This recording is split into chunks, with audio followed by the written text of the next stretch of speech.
कि भर्ती आ गई और हम सो रहे हैं, ना चाहते हुए भी अब वो किसी और के हो रहे हैं।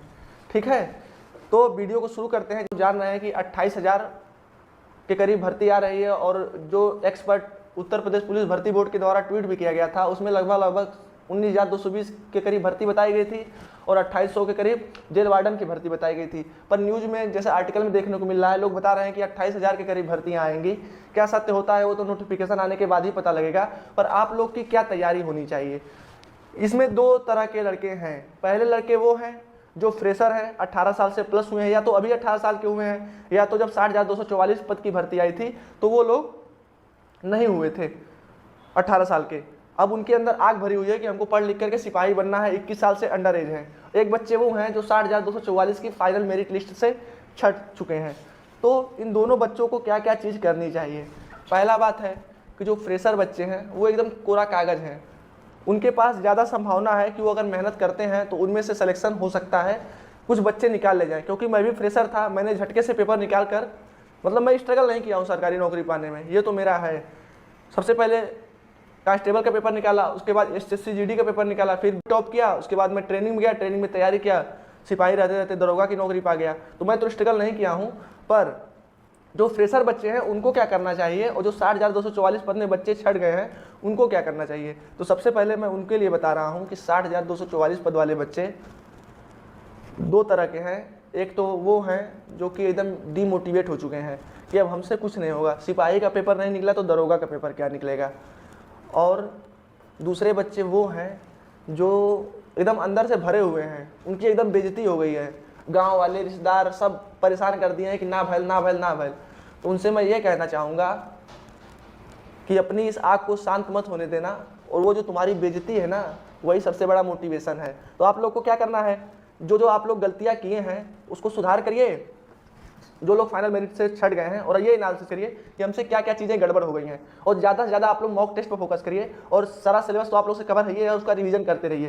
पर आप लोग ज़्यादा फोकस UPSI के सिलेबस पर करिएगा, क्योंकि आप लोग जान रहे हैं कि UPSI की मैथ, हिंदी, रीजनिंग इतनी बढ़िया लेवल की है कि आप लोग यूपी पुलिस का आसानी से लगा ले जाओगे। बाकी GS में आप लोग को क्या डिफरेंस मिलेगा, UPSI में मूल विधि है, पॉलिटी तो उसमें भी है, और ये जो यूपी पुलिस का है उसमें आपको यूपी स्पेशल GK और करंट अफेयर या यूपी पुलिस में आप लोग को मिलेगा। ठीक है ना। तो 60,244 वालों के लिए है कि रिवीजन बढ़िया करें, और ये लोग कहाँ गलती किए हैं उसको सुधार करें, छोटी छोटी नोट्स अपना फिर से बना लें, और बार बार रिवीजन करने से अभ्यास हो जाएगा। ये ना इन लोग को चैन से या नहीं सोना है कि हमको यह सब कुछ आ रहा है, आप लोग सोएंगे तो कोई पा जाएगा। ठीक है ना भैया, यह चीज़ हो गया। अब यह मेन वीडियो जो है नए बच्चों के लिए है जो कि 18 साल से प्लस हैं और एकदम कोरा कागज़ है, उनके लिए मैं लेकर के आया हूँ कि आप लोगों को क्या भयभीत कराया जा रहा होगा गाँव में जो नए बच्चे हैं कि अरे यार 60,244 वाले बच्चे तुम्हारे आगे बैठे हुए हैं, वो उनकी ज़्यादा तैयारी है तो पहले उनका ना होगा, तुम्हारा नहीं होगा तो तुमसे कुछ नहीं हो पाएगा।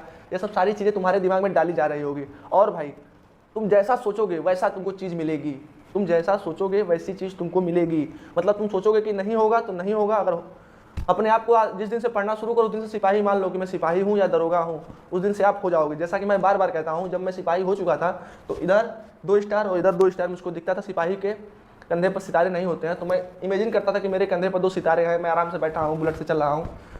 तो आज वो दिन मेरे लिए आ चुका है, तो वो आप लोग के साथ भी होगा। ठीक है ना। तो इमेजिन करिए आप लोग क्या क्या करिए। सबसे पहले नए बच्चे जो हैं वो अगस्त 2024 में उत्तर प्रदेश पुलिस का पेपर हुआ था, उसका 5 दिन पेपर हुआ था और 10 शिफ्ट में पेपर हुआ था, उसको सारा देख लीजिए। और यह फरवरी 2024 में पेपर हुआ था जो कि रद्द कर दिया गया, उसका पूरा देख लीजिए पेपर को। और हिंदी का अलग क्वेश्चन छाट लीजिए, मैथ का अलग, रीजनिंग का अलग और GK GS का अलग। और हिंदी में भी कहाँ कहाँ से क्वेश्चन पूछा गया है, वर्णमाला से पूछा गया है, संज्ञा से पूछा गया है, सर्वनाम से पूछा गया, कहाँ कहाँ से क्वेश्चन पूछा गया, उसका लिस्ट अलग बना लीजिए। और उसमें से क्या चीज़ें आपको आ रही है, क्या चीज़ें नहीं आ रही है, यह कर लीजिए। मैथ में भी वही चीज़ है, जिस सब मैथ में जिस टॉपिक से मतलब चाहे प्रॉफिट लॉस हुआ, चाहे नंबर सिस्टम हुआ, चाहे टाइम एंड वर्क हुआ, चाहे टाइम एंड डिस्टेंस हुआ, ये सब सारे क्वेश्चन अलग अलग छांट करके आप लोग रख लीजिए और उसका एक प्लेलिस्ट बना लीजिए, अपने यहाँ बोर्ड पर लिख लीजिए सिलेबस के साथ में, ताकि आपके यह दिमाग में रहेगा कि यह चीज़ हमको आ रही है, यह चीज़ नहीं आ रही है। ठीक है भैया। पेपर देखने के बाद सिलेबस आप लोग देख लेंगे, सिलेबस के साथ साथ पेपर देखेंगे, उसके बाद सिलेबस कवर करते रहेंगे जितना, उसके साथ मॉक टेस्ट मारते रहेंगे। ठीक है भैया। इससे यह होगा कि आपका पूरा सिलेबस आसानी से कवर हो जाएगा। और सिपाही की अगर आप लोग तैयारी कर रहे हैं तो सिपाही के लेवल का पढ़िएगा, दरोगा बनने की कोशिश मत करने लगिएगा। अगर आप लोग की उम्र 21 साल से डाउन है, जिसकी 21 साल से अधिक है वो दरोगा की ही तैयारी करेगा। मैं बार बार कहता हूँ कि जो दरोगा की तैयारी करेगा उसे सिपाही आराम से निकल जाएगा। ठीक है ना भैया, यह बात हो गई। अब सिलेबस कैसे कवर करें, कोई ट्रिक बता दीजिए। तो सफलता का कोई शॉर्टकट नहीं है, जो आपको ट्रिक बता रहा है, ट्रिक वहीं पर काम करती है जहाँ पर आपके कॉन्सेप्ट क्लियर होते हैं। मतलब अगर आपका कॉन्सेप्ट क्लियर नहीं है तो आपकी ट्रिक काम आपको नहीं आने वाली। ठीक है, जो बताया हूँ, पहला काम है प्रीवियस ईयर पेपर 2024 में अगस्त में हुआ है, फरवरी में हुआ है, फिर 2018-19 में जो पेपर हुए हैं उसको देख लीजिएगा आप लोग, सिपाही वाले बच्चे। उसके बाद अपना छोटा छोटा टारगेट रोज सुबह उठ करके आप लोग कागज में लिख लीजिएगा कि आज हमको ये चीज़ें पढ़नी है। दिन भर टारगेट को पूरा करिए, शाम में उसका रिवीजन करिए, एक हफ्ते यही काम करिए, संडे के दिन उसका मॉक टेस्ट मार लीजिए, आपका काम हो गया। फिर महीने भर में 4 हफ्ते होते हैं, तो चारों हफ्तों का एक कलेक्शन रखिए, महीने के लास्ट 2 दिन पूरा रिवीजन मार लीजिए, 1 महीने का आपका टारगेट पूरा हो जाएगा। और शुरुआत में अगर आप लोग पढ़ाई शुरू कर रहे हैं तो छोटा छोटा टारगेट तय करिए। ये नहीं कि पहले दिन 10 घंटा जाकर के लाइब्रेरी में बैठ गए और मोबाइल चला करके रील चला रहे हैं, तो यही होगा कि भर्ती आ गई और हम सो रहे हैं, धीरे धीरे अब वो किसी और के हो रहे हैं। ये बात हमेशा तो लोग दिमाग में रख ले रही है, ठीक है, ये चीज़ हो गया। अब आप लोग का क्या क्या आएगा, मैथ, हिंदी, रीजनिंग का अलग अलग से वीडियो बना दिया जाएगा कि क्या क्या टॉपिक आप लोग पढ़ सकते हैं। उसका सोच रहा हूँ एक मॉड्यूल बता दूँ आप लोगों को। पर जीके जीएस जो कि काफ़ी ज़्यादा इंपॉर्टेंट है, उसमें history, geography, polity, economics, computer और यूपी स्पेशल और करंट अफेयर। करंट अफेयर आप लोग को कैसे पढ़ना है यूपी पुलिस के लिए? यूपी पुलिस के लिए भैया डेली करंट अफेयर पढ़ने की कोई जरूरत नहीं है। महीने में कोई भी सर बढ़िया आप लोग को यूट्यूब पर पढ़ाते होंगे, उनका 150-200 क्वेश्चन देख लीजिए, रट लीजिए, आपका काम हो जाएगा। 1 साल तक का आप लोग को करंट अफेयर याद कर लेना चाहिए, मेरे हिसाब से आपका यूपी पुलिस में काम हो जाएगा। यूपी स्पेशल के लिए मैं अलग से वीडियो बना दूंगा आप लोगों के लिए, क्योंकि वीडियो लंबी हो जाएगी। जो जो चीज़ बताया हूँ वो चीज़ आप लोग एकदम गांठ मार के बैठ लीजिएगा। आइए हम लोग रिवीजन करते हैं कि मैं आप लोग को क्या क्या चीज़ें बताया हूँ। पहला यह बताया हूँ कि आप लोग प्रीवियस ईयर पेपर पूरा देख लेंगे, 2024 में हुआ है, अगस्त में, फरवरी में हुआ, ये सब चीज़ देख लेंगे।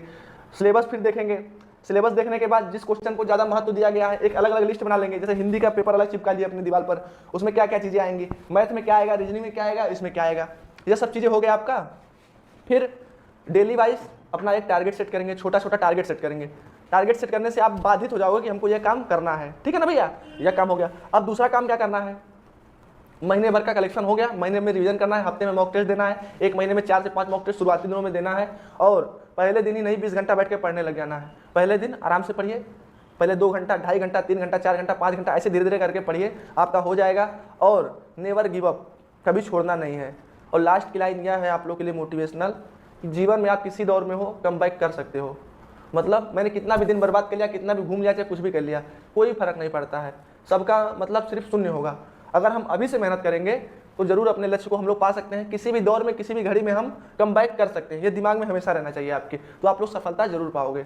ठीक है, आप लोग बताइएगा वीडियो कैसा लगा। अभी शाम में एक वीडियो लेकर के आऊँगा राष्ट्रपति से संबंधित कि क्या क्या शक्तियाँ राष्ट्रपति के पास होती है। ठीक है ना भैया, जय हिंद, जय भारत।